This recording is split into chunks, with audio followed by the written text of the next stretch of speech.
got me like, oh my gosh, I'm so in love. I found you finally. You make me wanna say, oh, oh, oh, oh, oh, oh, oh, oh, oh, oh, oh, oh, oh, oh, oh, oh, oh my gosh. Hi guys, how's it going? Welcome to my Virgin Kitchen. Today we are making one of the most addictive, tempting, luscious, gorgeous, yummy, chocolatey snacks in the whole world. Everyone loves them. Chocolate brownies. These ones are going to have a little bit of a kick to them. They're going to have a little raspberry centre. Yum yum. So without further ado, let's have a look at the ingredients and get on and make them. Woo!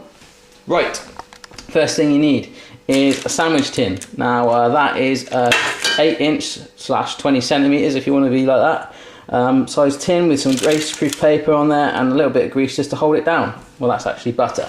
And speaking of butter, we got some unsalted butter there, and that's going to get mixed in a bit. We've got some Belgian dark chocolate, which is pretty darn good. We're going to melt that up.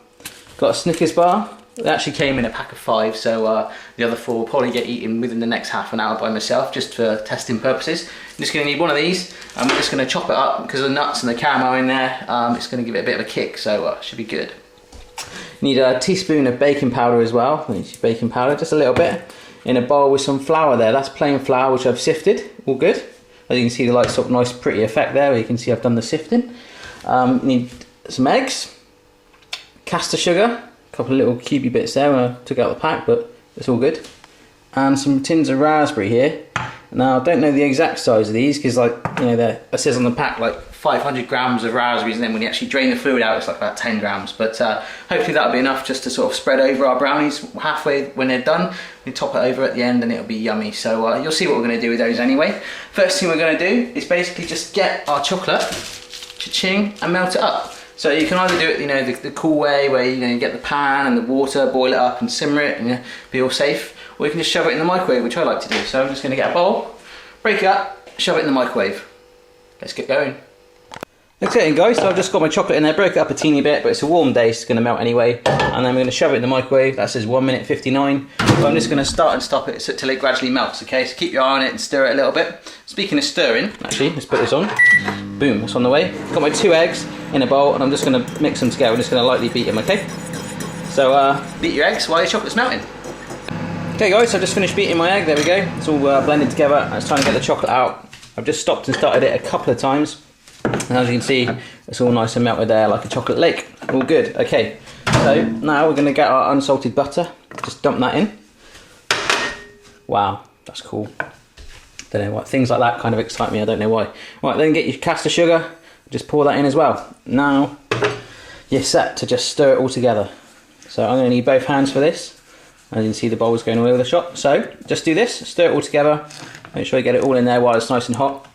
And we are getting there. Right here then guys, not sure if you can see that, but that is like really nice and rich now. All you got to do now is grab your beaten egg, just pour that all in there as well, like that. Wow. And again, commence a stirring motion to blend it all in. Good times. In the meantime, I've also unpeeled my Snickers bar and it is looking lonely there. In a minute we're going to get an inappropriately large knife and cut that up into nice little chunks. Woo! Okay guys, so that's all stirred in there. It looks kind of like the same as what it did before. And you see here I've got a teaspoon of baking powder. Just going to plonk that in there with my flour. And in a minute we're going to mix that with that, the brown and the white. Okay, cool. So let's chop up our Snicker. Woo! Okay guys, inappropriately large knife that you'd probably find in the film Psycho, and a Snicker sitting there, and it's actually kind of warm day anyway, and because of the heat from the oven which I've preheated as we talked about to gas mark 4, it's actually kind of getting soft, so hopefully it'll cut a little bit easier. We'll see what happens. From this camera angle it kind of looks like I'm maybe cutting my fingers, but I'm not going to, I promise. So I'm just going to cut it down the middle into little thin stripes. So I'll just show you what I'm doing. From there I won't go all the way down. So can you see that? Just like little chunks like that. Maybe that one's a little bit too chunky. And then I'm just going to cut across in 2s. So got nice teeny little bits of Snicker. Okay then guys, I'm done chopping them. Let me just show you. You can see that. So I've gone long ways and then across. So teeny little squares, okay? All I'm going to do is basically put that into my my bowl of the chocolate. There we go. You can see it was just down there. And I'm just going to stir that all in and hopefully it'll break it down. So we are getting there, guys. All we got to do then is add the flour. Whoa! Okay then guys, so my chocolate mixture's there with the Snickers underneath swimming away, and I've just literally dumped my entire flour and baking powder combination thing on top. So what I'm going to do is literally just start folding it in. I don't know if there's a right proper technique to fold in, but I think it helps to air it and stuff. But at the end of the day, keep mixing it until all the flour's in there, blended together. And then that is our batter mix done, and we're ready to merge it with the raspberries and shove it in the oven. Woo!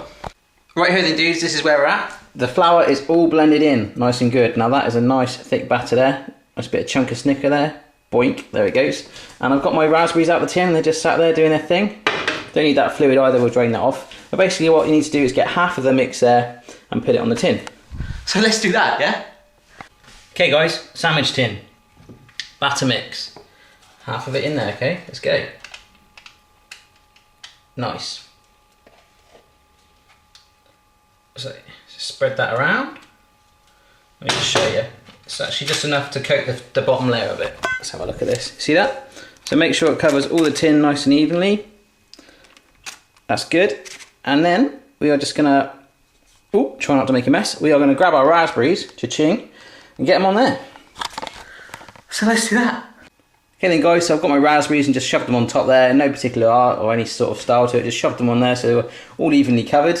If you've got raspberries in your back garden, that's even better, you know, you might have an apple tree or something amazing like that. I don't, I sell them out of tin, so, you know, anything goes, just do it like that. Shove the rest of your batter mix on top of the raspberries.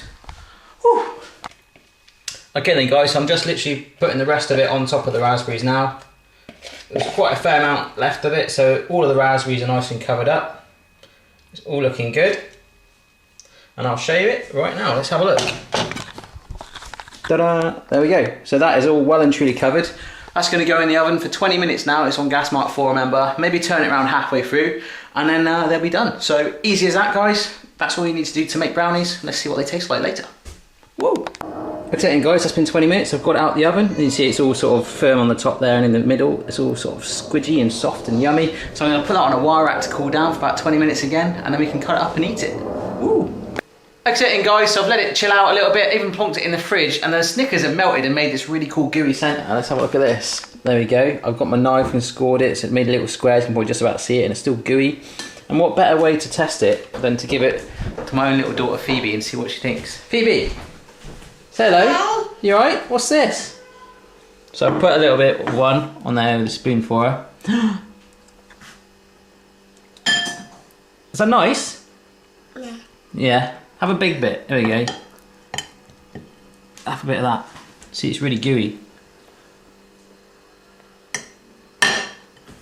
Nice?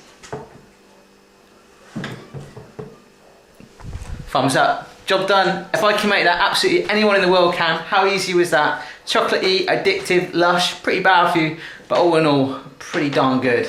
Have a go for yourself. Let me know how you get on, and I'll see you again next time.